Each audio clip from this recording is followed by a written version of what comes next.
السلام علیکم میں یوٹیوب فیملی، امید ہے آپ سب ٹھیک ہوں گے اور خیریت سے ہوں گے۔ الحمدللہ میں بھی بالکل ٹھیک ہوں۔ تو آج یہ باہر کافی سنی ڈے تھا، تو میں نے سوچا آپ لوگوں کے ساتھ بھی شیئر کرتی ہوں۔ میں جا رہی تھی کچھ گروسری کی چیزیں لینے کے لیے۔ تو ویڈیو سٹارٹ کرنے سے پہلے اگر آپ نے میرا چینل سبسکرائب نہیں کیا ہوا تو سبسکرائب کرتے ہیں اور بیل آئیکن کے بٹن کو بھی ہٹ کر دیجیے گا، اور ساتھ میں لائک، کمنٹ اینڈ شیئر بھی کر دیجیے گا۔ اور یہاں پہ ایسٹر چل رہا تھا اور یہاں پہ ہر جگہ پہ ہی یہ بیلونز تھے، اور مجھے یہ بیلونز دیکھ کے اپنی بیٹی کی اتنی یاد آئی، کیونکہ اس کو بھی یہ بیلونز کافی زیادہ پسند ہے۔ تو جی سٹارٹ کرتے ہیں اپنی ویڈیو۔ آج میں نے آپ کے ساتھ شیئر کرنا ہے ایک وظیفہ جو کہ چھوٹا سا ہے، اور اس کو آپ دو طرح سے کر سکتے ہیں۔ ایک، آپ اپنی کوئی بھی بیماری کا روحانی علاج کر سکتے ہیں اس کے ساتھ، اور دوسرا آپ حاجات کے لیے اس کو کر سکتے ہیں۔ میں دونوں طریقوں سے آپ کو بتاؤں گی کہ آپ کیسے کیسے کر سکتے ہیں۔ اللہ تعالیٰ نے ہر چیز کو نہ کوئی خاص مقام بخشا ہوا ہے۔ جیسے کہ اللہ تعالیٰ نے دنوں میں سب سے زیادہ افضل دن جو ہے وہ جمعے کا دن رکھا ہوا ہے، اور جیسے ہی یہ ہے کہ مہینوں میں سب سے افضل مہینہ رمضان کا رکھا گیا ہوا ہے، اور رمضان کے مہینے میں ہم جو بھی عبادت کرتے ہیں اس کا ثواب ہمیں دگنا ملتا ہے، اور پھر ہم جو بھی دعا کریں گے اس مہینے میں وہ ہماری ضرور قبول ہوگی۔ تو یہ آیت مبارکہ جو ہے لا حول ولا قوت الا باللہ،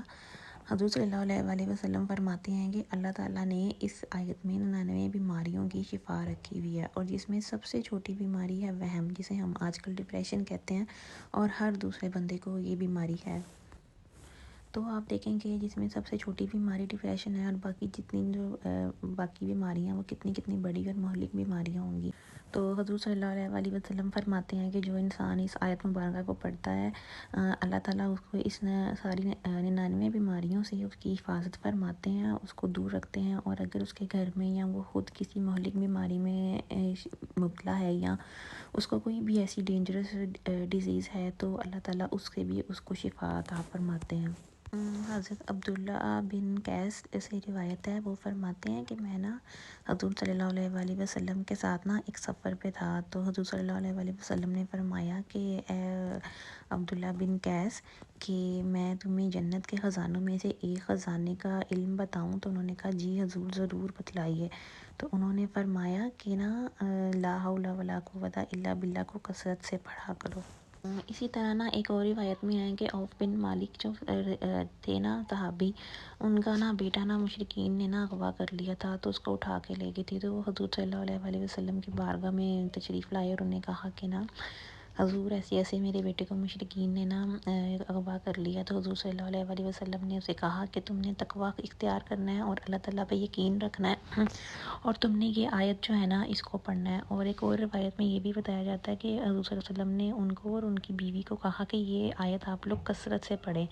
تو جب ان لوگوں نے کثرت سے یہ آیت پڑھی تو ان کا بیٹا خود بخود گھر آ گیا، اور گھر تو آ گیا لیکن ساتھ ہی ساتھ میں ان کے جو اونٹ تھے ان کو بھی ساتھ لے آیا تھا۔ تو ان کے گھر میں اتنی فاقہ کشی تھی، اتنے ان کے حالات خراب تھے، تو وہ حضور صلی اللہ علیہ وسلم کی بارگاہ میں آئے، ان کو سارا قصہ بیان فرمایا۔ تو حضور صلی اللہ علیہ وسلم نے کہا کہ یہ اونٹ تم رکھو اور ان کو ایسے استعمال کرو جیسے تمہارے اپنے ہوتے، تو تم ان کو یوز کرتے۔ تو تب یہاں پہ ایک آیت بھی نازل ہوئی تھی جس میں فرمایا گیا تھا کہ وہ یہ تھی کہ جو اللہ سے ڈرے تو اللہ تعالیٰ اس کے لیے نکلنے کا راستہ بنا دیتا ہے، اور وہ اسے ایسی جگہ سے رزق عطا فرماتا ہے جہاں سے اسے گمان بھی نہیں ہوتا۔ تو اس آیت کی اتنی زیادہ برکات ہیں، تو اس سے یہ ثابت ہوتا ہے کہ جب اگر ہم یہ آیت اپنے کسی مشکل وقت میں پڑھیں گے تو اللہ تعالیٰ ہماری ساری جتنی بھی مشکلات ہیں ان کو آسان فرما دیں گے، اور اگر رزق کی تنگی ہے اس میں پڑھیں گے تو اللہ تعالیٰ آپ کو غیب سے رزق بھی عطا فرمائیں گے۔ تو اب میں آپ کو بتاتی ہوں وظائف کا طریقہ کہ آپ لوگوں نے کیسے یہ وظائف کرنے ہیں۔ جیسے کہ میں نے آپ کو سٹارٹ میں بتایا تھا کہ آپ اس کو دو طرح سے پڑھ سکتے ہیں، ایک اپنی کوئی بھی حاجت پوری کرنے کے لیے، اور دوسرا اگر آپ کے گھر میں کوئی بیمار ہے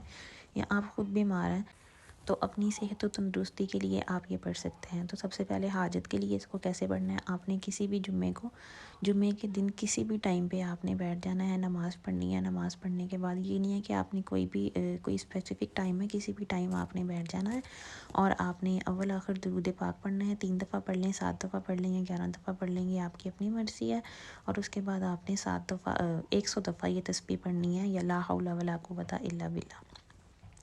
تو اس کے بعد آپ نے یہ پڑھ لینی ہے اور اس کے بعد آپ نے اپنی حاجت کے لیے دعا کر لینی ہے اور دیکھیے گا انشاءاللہ آپ کی حاجت ضرور پوری ہوگی۔ اور اس کے بعد جو سیکنڈ ہے وہ کسی بھی بیماری کے لیے ہے، تو اگر آپ کے گھر میں کوئی بیمار ہے تو آپ کوئی اور بھی اس کے لیے کر سکتا ہے، اور اگر آپ خود اتنی طاقت رکھتے ہیں کہ آپ کر سکیں تو آپ خود بھی اپنے لیے یہ کر سکتے ہیں۔ تو وہ اس کا طریقہ یہ ہے کہ